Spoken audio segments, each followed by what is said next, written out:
임대표TV의 임은희입니다. 우리나라 경제 성장을 견인해온 창업세대 경영주들이 고령화되면서 가압승계가 경영주들의 중요한 관심사가 되고 있습니다.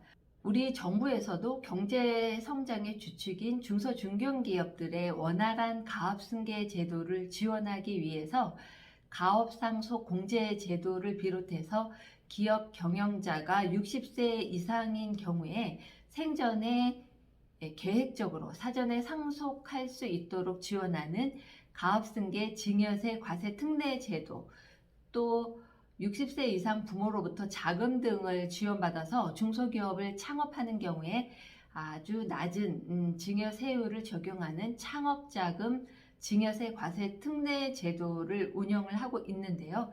이런 부분에 대해서도 향후에 자세하게 알아보도록 하겠습니다. 오늘은 가압승계에 대해서 알아보기에 앞서서 상속세와 증여세에 대한 부분을 좀 개괄적으로 확인해 보도록 하겠습니다. 상속세와 증여세는 무상으로 취득한 재산을 과세 대상으로 해서 그 재산의 취득자가 부담하게 되는 세금입니다. 가업승계는 기업주가 해당 기업의 주식이나 업무 무관자산을 제외한 사업용 재산을 가압승계자에게 무상으로 이전하는 것으로 상속세 및 증여세법 또는 조세특례 제한법에 따라 상속세 및 증여세 납세 의무가 발생을 합니다. 상속세 과세 제도를 살펴보면 상속으로 재산을 취득한 상속인이 상속받은 재산에 대해서 각각 상속세를 납부할 의무가 있고요. 또 상속인이 다수 복수인 경우에는 상속 재산을 한도로 연대해서 납부할 의무가 발생이 됩니다. 상속세 납세 의무는 피상속인의 사망 개시일, 즉 사망한 당일에 성립해서 상속 개시일이 속한 달의 말일부터 6개월 이내에 상속세 신고를 해야 하는데요. 이때 피상속인과 상속인이 거주하는 곳이 외국에 주소를 둔 경우에는 9개월 이내에 신고를 하면 됩니다. 즉 올해 3월 2일 피상속인이 사망을 해서 상속 개시일이 시작이 됐으면 이번 달 3월 말일부터 6개월 이내인 9월 말일, 9월 30일까지 상속세를 신고하면 되는 겁니다. 상속세 신고와 납부는 피상속인의 주소지 관할 세무서에서 해야 하며 상속 개시지가 국외의 경우에는 세무서에서 주된 재산의 소재지를 관할하는 세무서에 신고하고 신고 기한까지 국고수납은행이나 우체국에 납부하면 됩니다. 증여세 과세 제도는 타인에게 재산을 증여받은 수증자가 증여세를 납부해야 될 책임 의무가 있는 건데요. 증여세 납부 의무는 증여재산을 취득한 날 성립을 하게 됩니다. 증여세는 증여받은 날 말일이 있는 말일부터 3개월 이내에 신고를 해야 되고요. 증여세 신고와 납부는 수증자의 주소지 관할 세무서에서 하게 됩니다. 또 최근에는 홈택스에서 전자신고를 할 수가 있습니다. 다음으로는 상속세, 증여세 납부 세율이 어느 정도 되는지 살펴보면요. 사실 우리나라가 OECD 국가들 중에서도 우리나라하고 일본이 거의 이 상속세, 증여세 세율 최고 국가에 해당이 되는데요. 과세 표준금액 1억 원 이하의 경우에는 상속세, 증여세 세율이 10%, 그리고 과세 표준금액 1억 원 초과 5억 원까지는 20%, 그리고 여기에 1,000만 원의 누진 공제액이 발생하고요. 또 과세 표준금액 5억 원 초과에서부터 10억 원 이하까지는 30%의 증여세, 상속세 세율이 적용이 되고 6천만 원의 누진 공제액이 발생을 합니다. 또 10억 원 초과 30억 원 이하의 과세 표준 금액에 대해서는 40%의 세율이 발생하고 또 1억 6천만 원 누진 공제를 받게 됩니다. 과세 표준 금액 30억 원을 초과하는 상속세 증여세 세율은 50%로 4억 6천만 원의 누진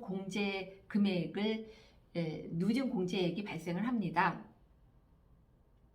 이처럼 상속세 증여세는 어떤 세금보다도 금액이 크기 때문에 정부에 위에서 몇 가지 납부 편의 제도를 두고 있는데요. 첫 번째는 분납제도가 있고, 두 번째 연부연납제도, 그리고 물납제도가 있습니다. 분납제도는 납부세액이 1천만 원을 초과하는 경우에 세금을 2회로 나누어 낼 수 있는데요.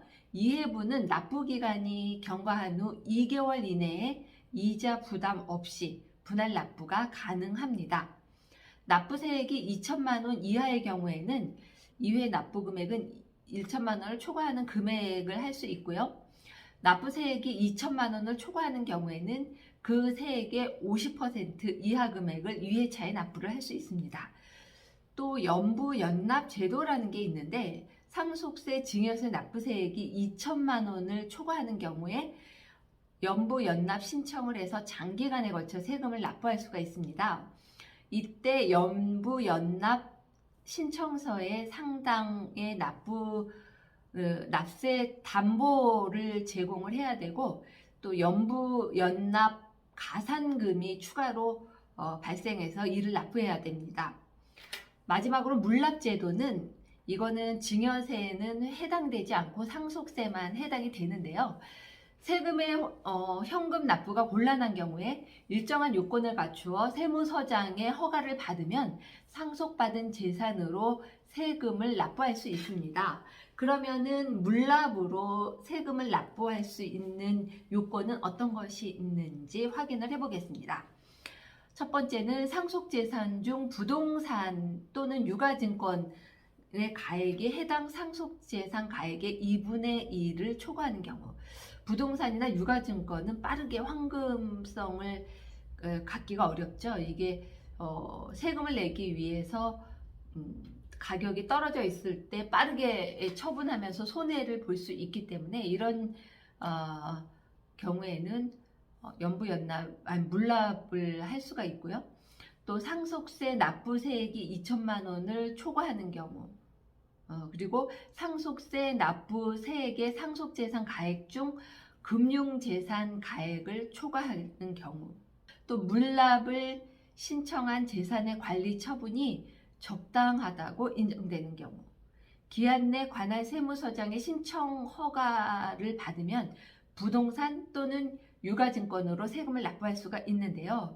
신고세의 공제 혜택과 가산세에 대해서 안내를 드리면, 세금을 납부한 것과는 관계없이 상속세와 증여세 신고 기한 내에 신고를 하면 3%의 신고세 공제 혜택을 받을 수가 있습니다.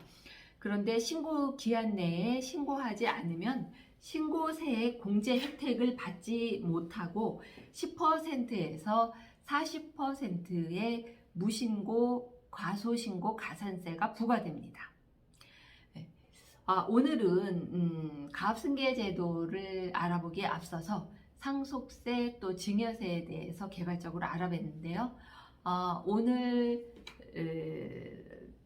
함께 나눈 내용이 도움이 되셨다면 구독과 좋아요 신청 부탁드리고 다음 시간에 또 찾아뵙도록 하겠습니다. 감사합니다.